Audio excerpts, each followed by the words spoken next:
day when royalty had a tendency to get away from the crowd of the masses and begin to take a siesta. Right. Now, only the wealthy have time to take a siesta.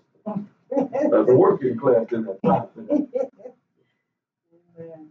What's the old saying, the old adage, sleep is for poor folk.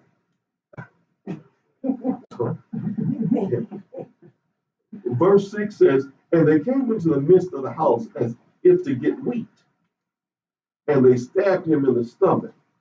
Imagine the scene here, because these guys have already decided that they're going to take him out one way or another. Mm-hmm. And so they know that this is the hour that he normally or customarily takes his siesta, gets a rest. And so these two have agreed, and they decided we're going to take him out in his noonday rest. Yeah. And when I read that, I thought, their intentions weren't correct from the beginning. Because they entered his house as if they were going to get wheat, right, or if they had another intention.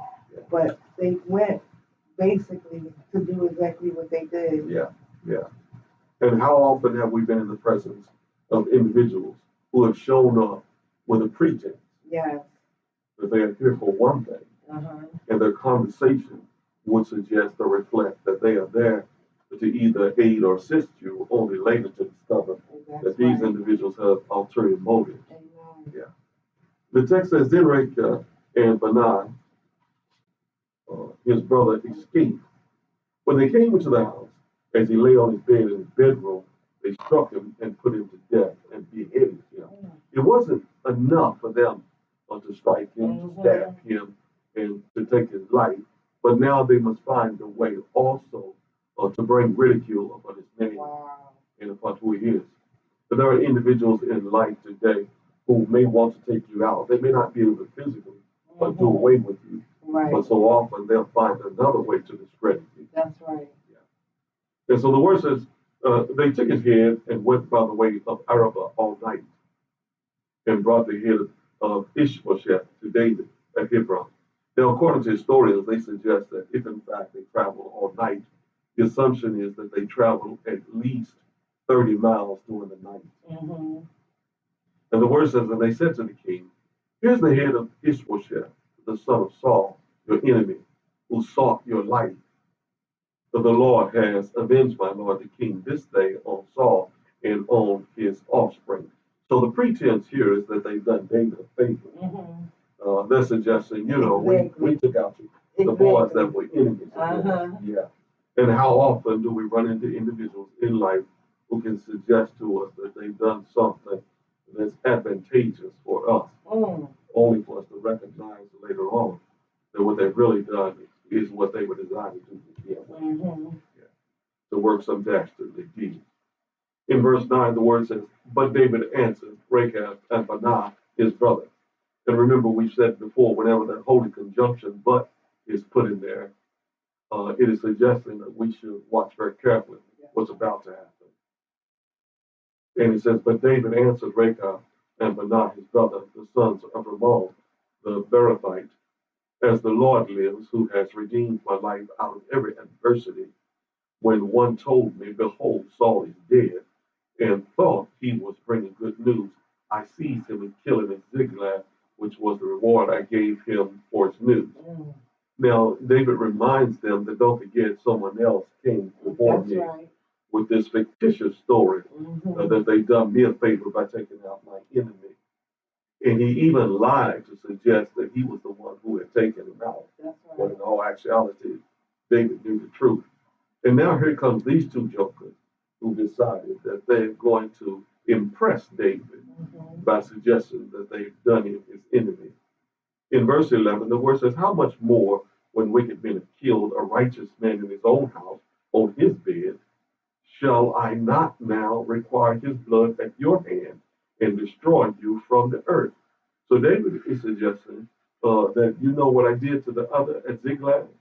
It is now your turn. That's right. I'm going to take you out the same way because you didn't do me any real favors. If in fact an individual is anointed by God, you have no right. That's right. You have absolutely no authority to take someone else's life. Verse 12 says, and David commanded his young men, and they killed them and cut off their hands and feet and changed them or hanged them beside the pool at Hebron. But they took the head of Ishbosheth and buried it in the tomb of Abner at Hebron. In verse 12, we can't help but notice that once again, David has sent out his henchmen to take care of these individuals who think they've done something grand. And again, David has decided, I will cut off your hands and I will cut off your feet so that it is an indictment against you and a reminder to those who might practice the same that this will bring about death upon your own life. Amen. And even though these individuals assume that Ishbosheth is indeed an enemy, the text wants us to know that David has the head of Ishbosheth taken and is now buried alongside of Abner. So it is an honor and a privilege for him to be buried there while the others have been decapitated. Any thoughts? And you know what really touched me there was and I won't even try to pronounce that name because I know I'll butcher them. But you know, it was amazing to me that they really thought that they could bring the head of Ishbosheth to David, and that would please him. Yeah. And there we go with your own intentions, trying to curry favor with the king. Right. But David had such an amazing love for God that after all he'd been through, he still believed in his heart that God had avenged him of all his adversaries. And it wasn't as if he cried after Saul. He had a love for Saul. He cried after Abner. He had a love for Abner.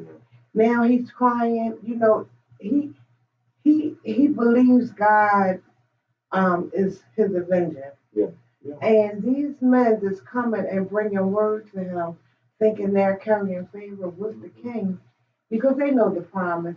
They believe they're doing a good thing, but it's David, his whole attitude towards it's like, don't do me no favor. Right. You're not bringing me good news. And not once in the biblical text do we find that any of these individuals have petitioned Yahweh to find out what Yahweh's desire is for the situation. Amen. And how often in the life of our own relationship with God have we stepped forward to do a thing before we even petition God to ask Him, God, what's your desire for the situation? And these guys have discovered that because they moved forward too quickly without asking God, it cost them their own lives. And I just wonder in the life of the church how often individuals have moved forward without petitioning God. Amen. I think we can see that that's done quite often. When we look at the world and the ways going forth today, you know, a lot of times we don't realize it's because we have not sought God that we're in the condition that we're in. A lot of times when that's another point, and I'll be real quick. That's another point that just because David is the king, he didn't get the big head or think that he was greater than the people that God had given him to rule, be with him as he ruled. He was the king. He could have had the big head, you know, and so he didn't have that kind of heart. He had a heart after God because every decision that he made, he went to God and asked God, is this your will? Should I do this? You know, is it good for me to do this? And we know today, we have leaders today that don't even seek out God's advice on which way to go. And then we find ourselves in trouble. And perhaps that's the valuable lesson that God wants us to recognize in this biblical text.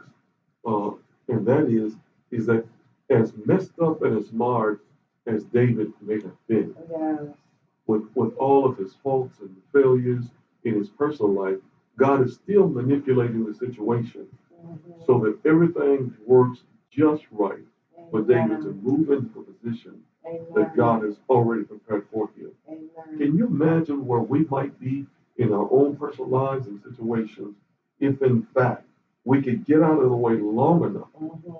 to let God work and do what he does to get us to where he wants us to be? Amen. Amen. We'd be much better off, Yes, we would. and things would be so much better Mhm. for us. Mm-hmm. So all along, we recognize that God is again developing and evolving things for David, so that David ultimately becomes the king Yes. that God wanted Yes. in Jerusalem.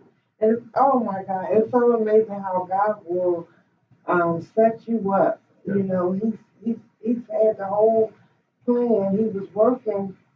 We always say beyond the scenes, but Yeah. God goes before us Yeah. and prepares the way for us. Yeah. And God was preparing the way That's right. for David because David was to be king of Israel. Yeah. Yeah. Amen. And somehow, individually, we must apply this to our own personal lives. Mm-hmm. Because if we don't find it applicable to where we are, then it just becomes another historical piece that is just a part of history, and that's it. Amen. But God says there's a lesson in it for us now. Amen. Yeah. So let's take a look at chapter 5 and see how God is maneuvering this thing.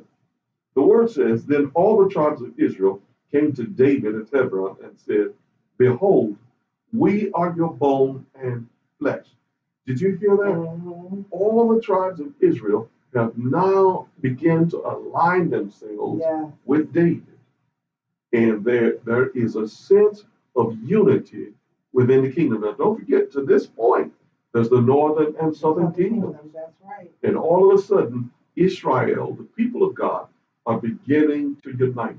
Imagine if we can ever recognize that God is attempting to unite his people. Wow.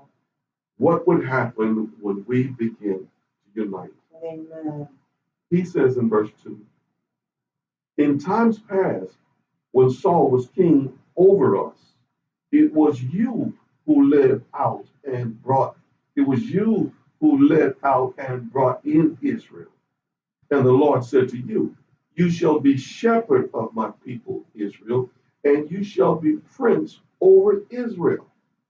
Please don't miss the imagery, because it appears to be the first time that God is really relegating a position to someone like David as a shepherd.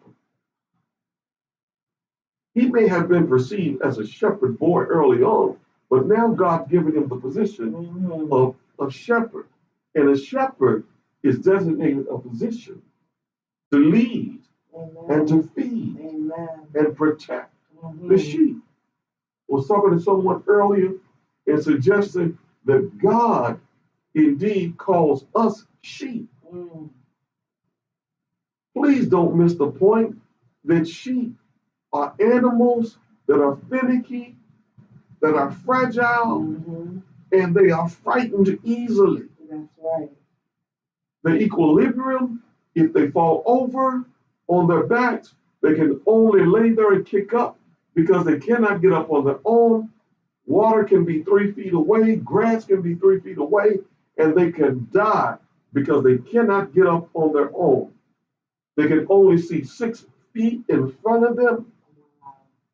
And God calls us sheep, not lions, not tigers, not bears. He calls us sheep. Yeah. The dumbest animals you can find. Amen. You don't find sheep doing any tricks in the circus or in the carnivals. Yeah. You may find seals and dogs and all other kinds of animals, but not sheep. And we are sheep. We need someone to lead us. That's right. We need someone to feed us. That's right. And we need someone to protect us. Amen. And David becomes the designated shepherd. The ultimate shepherd, of course, is Christ. Wow. Yeah. So we look further, and the word says in verse 3, So all the elders of Israel came to the king at Hebron, and King David made a covenant with them at Hebron before the Lord, and they anointed David king over Israel. Now remember, the word covenant literally just means to cut an agreement. The agreement is being made between Yahweh and David. The problem is that David can have a tendency to not keep up with his part of the bargain. You know, like you and I. We can make an agreement with God. We can have a covenant with God. The problem is that I have a tendency to mess up. Yeah. But God doesn't go back on his word. Amen. God won't lie. Verse 4, David was 30 years old when he began to reign, and he reigned 40 years. At Hebron, he reigned over Judah 7 years and 6 months, and at Jerusalem, he reigned over all Israel and Judah 33 years. You hear that? Ultimately, David winds up reigning over both the northern and the southern kingdoms. They are going to be united, and David is going to be its leader. Any thoughts? Question. Yes, ma'am. Did you find anything that stood out to you about the numbers, that how they correlate the 33 years, 30 years, 33, 40? Did you find anything that stood out? So, of course, whenever we're looking at the Old Testament, we're trying to see if there's any analogies, any symbolisms, any what we call foreshadows in the text. And so there could be a hint in the Old Testament of David representing both as shepherd and as king. And there's only one other individual in the New Testament that could be relegated to that position, and that's the Christ. Amen. So when we look at David and we think about the 30 years, we think about the fact that Jesus spent 30 years of his life in preparation for a 3-year ministry. It is 33 years of age that we believe he dies, and that he gives up his life. Amen. Yeah, for the sake of all of Israel, all of humanity. And so there could be a foreshadow in this text as David representing the Old Testament image of the Christ to come. Amen. That's exactly what I thought. Yeah. I thought, wow, because we oftentimes think of David, the great king that he was, but when we think of the umbrella that we are under, Christ, 30 years, took him 30 years to prepare. He walked in his ministry 3 years, 33. It just came to mind to bring it to our present day that God was, he's so awesome. When you think about, if your mind can even begin to understand, we will never be able to understand the fullness of God, but it's just amazing. I feel blessed when I get just a little bit of understanding of the word, because God was so deep. I mean, everything was methodical. It was planned out. It wasn't by chance. When you say we oftentimes cut a deal, a lot of times when we fall short, and God never falls short, it's because we try to take shortcuts in our deal. We try to, we can do it, you know, but that wasn't a deal. So we add to or take away from the promise that we had with God. But God is so faithful to us. Even when you stop and think about Jesus, at the age of 12, the bar mitzvah, and he is considered an individual who now is a man. We then discover biblically that Jesus disappears for 18 years, that we have no historical knowledge of where he was. We believe he spent 18 years in preparation for a 3-year ministry. 12, 18 years missing. He's 30 years of age when he reappears. We got young preachers who are desirous of appearing to be great and grand, and to have a desire to stand before the public and the people with no real preparation for ministry. I ask young preachers, are you really willing to give up the time required to spend before the Lord and to give your time and commitment to a ministry that may be no more than 3 years. Wow. Jesus was willing to give up that time because it was for this reason that he came. If you are not capable of finding a way to get to a seminary or to get a biblical education at some university or college, you go online and you get in some institution that will help you better your ministry. Wow. Because you can ill afford to stand before people and they have no idea of what the heck you're talking about. So get serious. Amen. Amen. In verse 6, the word says, "And the king and his men went to Jerusalem against the Jebusites, the inhabitants of the land, who said to David, You will not come in here, but the blind and the lame will ward you off," thinking, David cannot come in here. Now, please don't miss the point, because you need to underline or highlight the fact that, again, there is an allusion here to the lame, the blind, which would suggest that these are individuals who are incapable of leading. There's a significance in this text for this. In verse 7, the word says, "Nevertheless, David took the stronghold of Zion," that is the city of David. "And David said on that day, Whoever would strike the Jebusites, let him get up the water shaft to attack the lame and the blind who are hated by David's soul.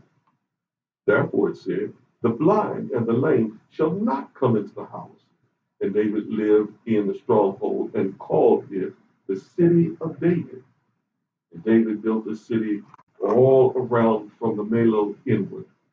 And David became greater and greater, for the Lord, the God of hosts, was with him." David only becomes greater because David indeed recognizes who's with him, and because it is the Lord who's blessed him. David recognizes it's not of his own volition or his own ability or strength, but it's because God has initiated this and God is strengthening it. Amen. When we can come to the conclusion that all that we do is the result of the presence and power of God in His Spirit, it's then that God blesses us. But when we get beside ourselves and start thinking that we are at this station in life because this is what we've done, this is what we're prepared to do, or because of our education, or because of where we've been, God's not pleased with our own lifting up or ourselves or our self-aggrandizement. God is saying, recognize that you are blessed, and that's the reason why you're here. That's right. Amen. Any thoughts, sis? I am so with that, because truly, we know most of us know it, or if you don't know, you'll soon know. You continue to follow us. That David made a lot of mistakes throughout his kingship. Yes, it did. He made several mistakes, but David never forgot that it was God that looked over him and prepared for him. And David even knew that he wasn't even worthy to be blessed the way God blessed him. But because God loved him so, he continued to make provisions for him, continued to bless him in spite of. And I thought it was just so awesome that David recognized that, And a lot of times, like you said, we oftentimes think that it's something that we did. We think it's something because of our school and our education, our status in the community. We oftentimes think that it's all about us or what the choices that we make, but that's a big mistake, because God has made everything that is made, and He has given us the strength to be able to move forward and be blessed according to His will, not according to our own will. I oftentimes think about, if we stop, and we've been talking about this for the last few weeks, but you brought it up the last 3 weeks, Pastor. If we just stop and ask God, are we in your will? Right. Yeah. Are we doing what Yeah. you would have us to do? You know, if we take just a moment out of our day, because we're so busy, we're the busiest people ever, just never doing anything. But if we just take a minute and say, God, would you have me to go out here today? Yeah. And the text wants us to know that David only became greater and greater because he recognized God was with him. Amen. Yeah. And when we can recognize that God is with us, then God can use us.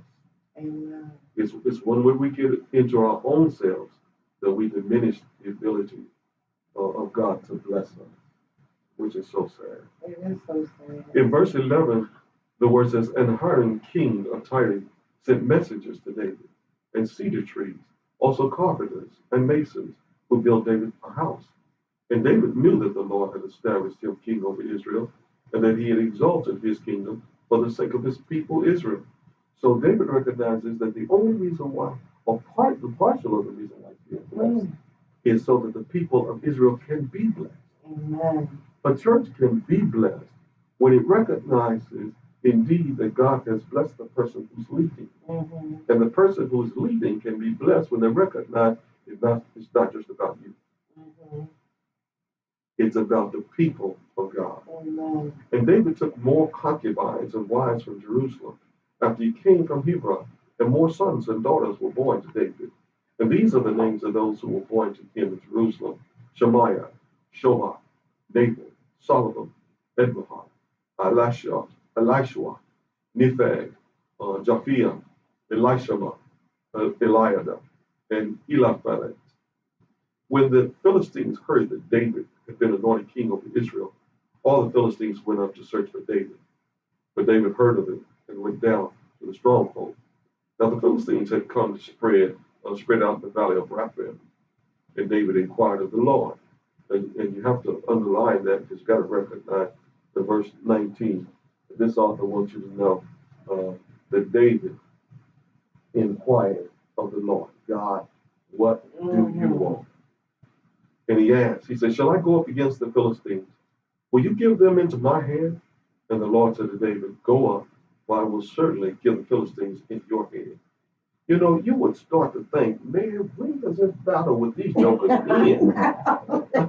Over and over again, he seems to come up against the Philistines. Yes, I was thinking the same thing when I read it. I was like, wow, they fight the Philistines. Yeah. You know? Yeah. Well, maybe it's to suggest to us also that just because you were victorious over a certain point in your life, I don't know what that enemy may have been. I don't know what it is that you're challenged by. But just because you were victorious over it that week doesn't mean that it has disappeared and it's gone away. It could surface again at any time. Just be prepared for battle. Amen. That's a great point. I wonder what the Philistine is in my life. Yeah. And every one of us has something in our lives that represents the Philistines for us. In verse 20, the word says, and David came to Bel Parazim, and David defeated them there. And he said, the Lord has broken through my enemies before me like a breaking flood. Therefore, the name of that place is called Bel Parazim. And the Philistines left their idols there, and David and his men carried them away.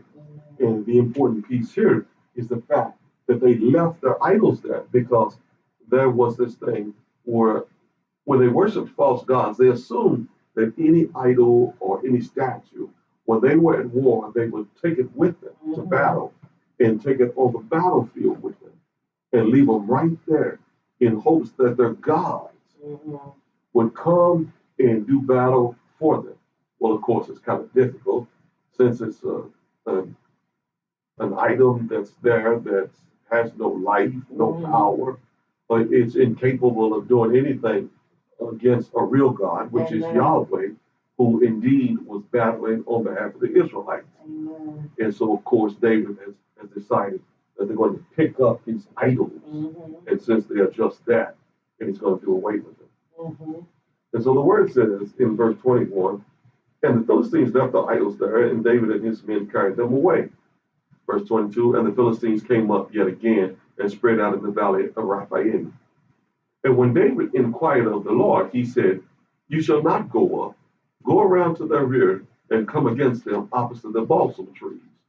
And when you hear the sound of marching in the tops of the balsam trees, then rouse yourself. For then the Lord has gone out before you to strike down the army of the Philistines." And David did as the Lord commanded him and struck down the Philistines from Geber to Gezer. And that's the reading of chapter 5. And so we recognize again that just as God has assured David, God indeed has given him victory over the Philistines. And we move quickly to chapter 6. That's a good one. Chapter 6 says, when David again gathered all the chosen men of Israel, 30,000, and David arose and went with all the people who were with him from Baal Judah to bring up from there the ark of God, which is called by the name of the Lord of hosts, who sits enthroned on the cherubim. And please recognize that there is great importance when it came to the Ark of the Covenant, because the Ark of the Covenant for the Israelites was the place where they expected God to be located. And so wherever the Ark of the Lord was, that's where they expected Yahweh to show up. The theological challenge we have is that if in fact for the Israelites, God would only be where the ark was, it limited where God could be.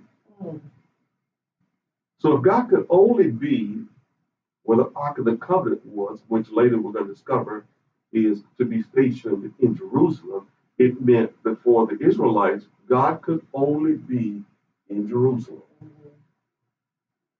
which negated our word, omnipresence. For if we believe that God is absolutely everywhere, then for us to assume that he could only be where the Ark of the Covenant was, our theology was incorrect. Pertinent and pertaining to Israel.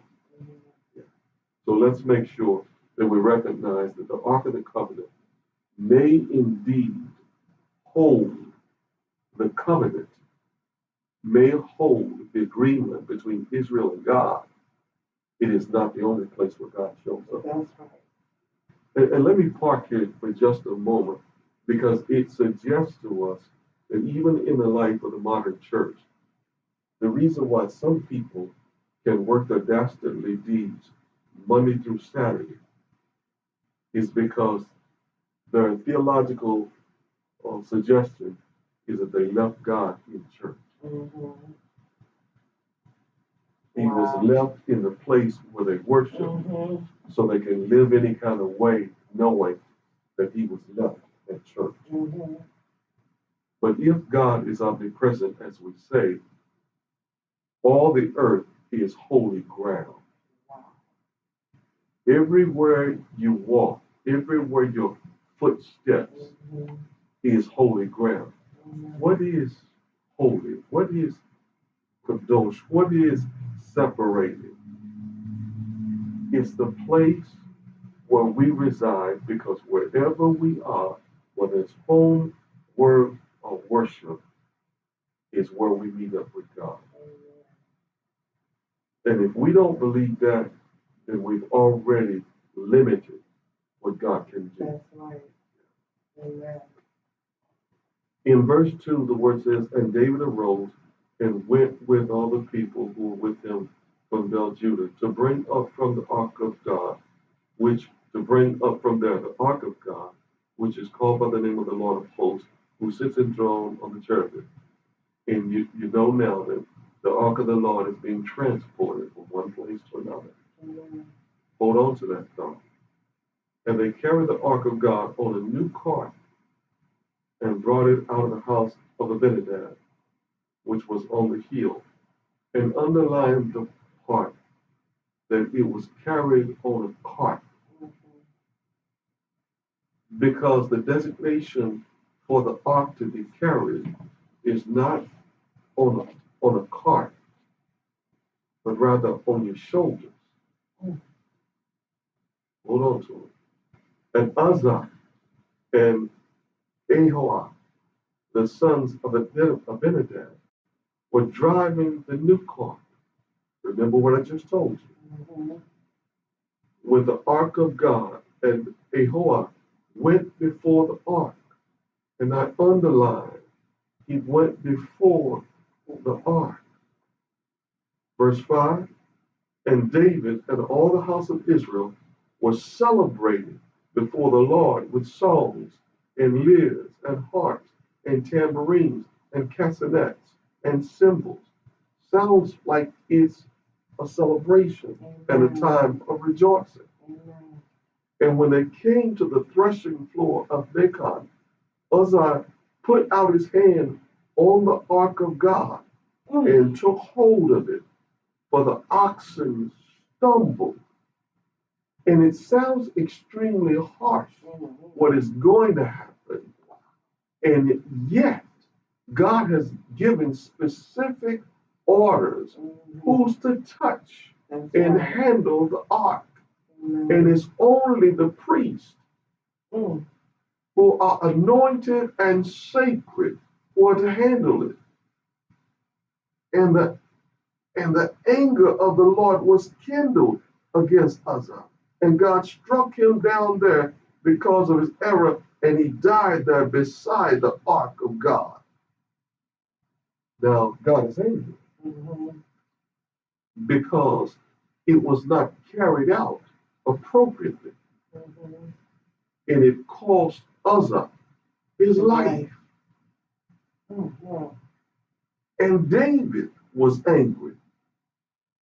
Underline, was angry. Because the Lord had broken out against Uzzah. And that place is called Perez Uzzah to this day. And David was afraid of the Lord that day. And he said, how can the ark of the Lord come to me? So he's indecisive, and David wants to know, if we couldn't carry it, how was it to go from one point to the other?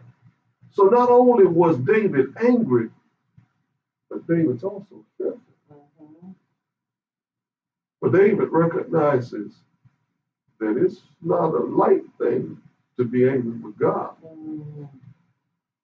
So David was not willing to take the ark of the Lord into the city of David. But David took it aside to the house of Obed-Edom the Gittite. And you might want to underline Obed-Edom, because David rejected it from going with him and let it go to Obed-Edom. And the ark of the Lord remained in the house of Obed-Edom the Gittite 3 months. And the Lord blessed Obed-Edom and all his household. So for 3 months, the house of Obed-Edom was blessed because of the presence of the Ark of the Covenant, which David had just rejected. And it was told King David, the Lord has blessed the household of Obed-Edom and all that belongs to him because of the Ark of God. So David went and brought up the Ark of God from the house of Obed-Edom to the city of David with rejoicing. So all of a sudden, when David gets word that Obed-Edom has been blessed, he says, you know what? I think I better recant. I think I better go back and get the ark and bring it here after all, so that my household can be blessed. You got to be careful when you reject the presence of God in your own personal life. In verse 13, the word says, and when those who bore the ark of the Lord had gone 6 steps, and remember I already told you about the 6 steps issue. Sheep can only see 6 steps in front of them. He sacrificed an ox and a fattened animal. And David danced before the Lord with all his might. And David was wearing a linen ephod. So David and all the house of Israel brought up the ark of the Lord with shouting and with the sound of the harp. So the celebration time. And David is celebrating, and David is dancing. The king himself is dancing before the commoners. Because after all, he wants to celebrate the presence of God. Any thoughts before I move on? Oh my God, so much respect in there. I know that's right. And it was, yeah, we gotta keep moving. So keep in mind that there is a celebration going on. And they are celebrating, and David is dancing in his ephod and just swirling in his robe and his tunic, and he's just dancing all over the place. Mm-hmm. As the ark of the Lord came into the city of David, Michal, the daughter of Saul, looked out of the window and saw King David leaping and dancing before the Lord, and she despised him in her heart. Now, grasp hold of this image. First off, Micah, remember, has been taken away from her husband. So there is still some animosity in Micah, who just happens to be Saul's daughter. And she still has some lingering thoughts in her mind because David has separated her from her husband. Now, this is the same Micah who at one time had aided David from a window. That's right. But now from a window judges him because he's dancing before the commoners. So she's got some issues. She's got some problems. I pause here for a moment to let you know that just because they celebrated with you on the one hand, don't assume that they're always going to celebrate with you. There will be a time when from the same window or from a window, they may celebrate, but at another time, they may desire judgment upon you. So the sister is looking and is troubled because she just can't believe that this king would be dancing in their presence. She's thinking, my daddy never would have danced before the commoners.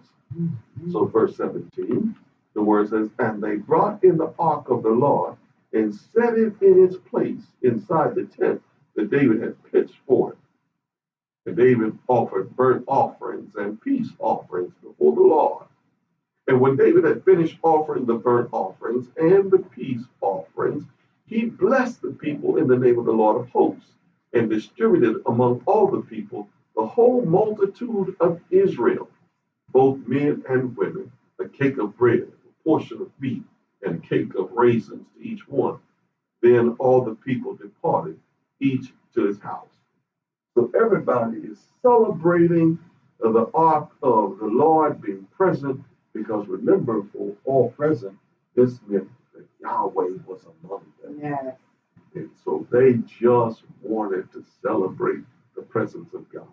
Can you imagine with this pandemic that is going on, when individuals are finally making their way back into the house of the Lord, when they're back at a place, if you can visualize for a moment, the Ark of the Covenant, the agreement, the place where God should reside, and they are worshiping, they are dancing before God, they're celebrating with raised hands, recognizing that it is God who has brought them victorious over the battles, and it is God that continues to bless them.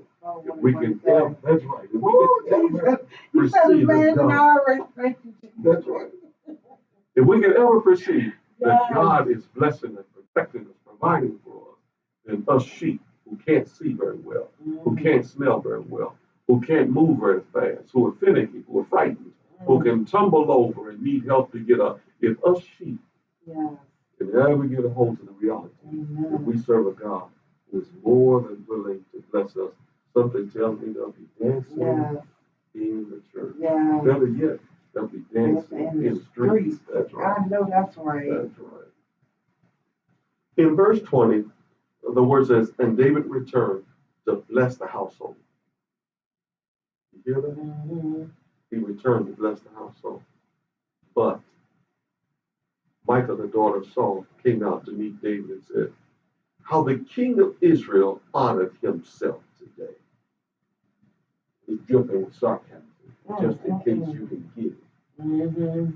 He said, how the king of Israel honored himself today, uncovering himself today before the eyes of his servant, female servants, as one of the vulgar fellows shamelessly uncovers himself. Now, when I read it, I kept thinking, the audacity of this sister to even make this statement to the king. Mm-hmm. But it just goes to show you the levels that some individuals will stoop to. Her task is ultimately to influence those around her negatively towards the king.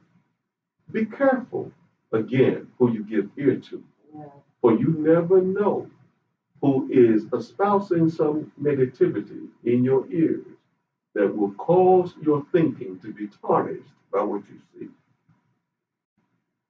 And you know what? Can I just put this? When I read this, I was like, wow, this is the same, like the same woman that loved David so that she helped him escape from her father. Yeah. Like, what is going on with her? And then as I began to uncover, I thought, and this is my own thinking, I was like, was her anger kindled towards him because they said David danced with the ephod and parts of his body was exposed and you can just imagine him going and before other women? Was the jealousy struck up in her head? Or was it because he took off his royal garment? What's the saying? Hell hath looked dirty like a woman's gold. Amen. And I'm like, is she jealous? That's right. What would make her? He's humbling himself before God. He's dancing and praising and recognizing. And how did she get that twisted? Except for sometimes when we go out on our own and we take on other thoughts, it's not the thought of the Lord. We do become jealous. We become insecure. Yeah. And look, she specifically states that part of her issue was that he's not just dancing before the dudes, but he's dancing before the female servants. And over here, just a chapter ago, we're talking about the fact that David was victorious in war. And he brought in new wives and new concubines. And so somewhere along the ship, she may not be relegated to the position that she thought she should have received. And so all of a sudden she's watching and thinking, I don't care too much for this. Yeah. Well, isn't that how her father was? When her father got jealous, when the women were singing Saul killed thousands, but David killed tens of thousands. That's right. Wow, maybe, Well, how often have individuals said, she's just like her daddy?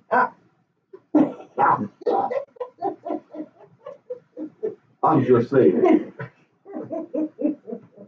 And the word goes on and tells us in verse 21, and David said to Michal, it was before the Lord who chose me above your father and above all his house to appoint me as prince over Israel, the people of the Lord, and I will celebrate before the Lord. And so he's in essence saying, you say what you want to say. Yeah.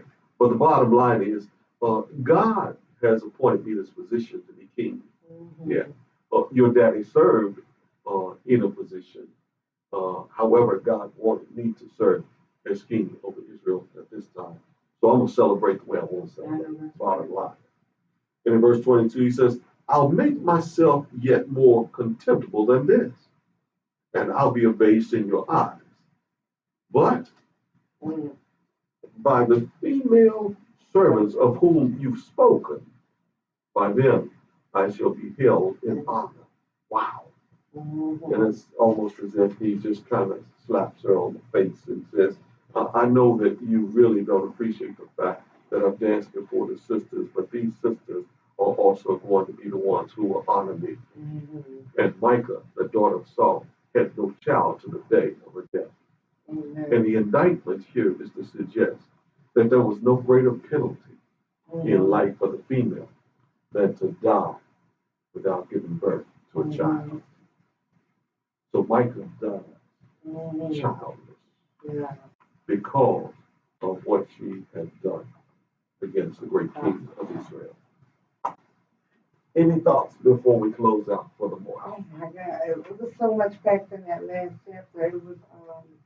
It was actually just a true revelation. It's like almost like when light bulbs come on and God gives you a revelation, where you get an understanding. It's like, and it was so much packed into that.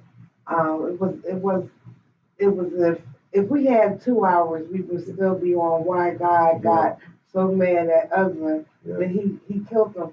But to understand I was like, wow, God is hard. You know, but when I went and researched and understood the reason why, because they had precise instructions on how to carry the Ark of the Covenant, and because they did not follow it, you know, could you imagine had oh, so much. I can't even. Oh my goodness, it was so much. But you know, I feel you know, for all those that's following along, I believe that you know we can take the word of God from that and bring it to now, and just apply it to our life because it's so good for us. If we put God first, then you know, seek after God in every aspect of our life, then we'll be in a good place. And I just want to say thank you to you, Pastor. I really want to thank you because, you know, I can see the passion and the joy of the Lord on you when you're teaching the Word of God. And I feel blessed just to be able to sit here and just see things from different perspectives. And then I see the passion and the love that you have for the Word of God that inspires me. Thank you so much. And again, thank you so much for being here today. I'm so grateful for your energy, your presence. And just as a reminder, please recognize that everything that was transpired in the life of David, early on, David didn't know that God was literally positioning everything, putting everything in place to get David right where God wanted him to be. It says to you today that no matter what it is you have faced, no matter how difficult it has been, that God has been literally maneuvering some things and placing some people in the right position to get you right where He wants you. So whatever you do, petition God, go before God, asking God what is His desire for your life. Amen. Be blessed today, and may heaven smile upon you. This is our prayer. Amen. Amen.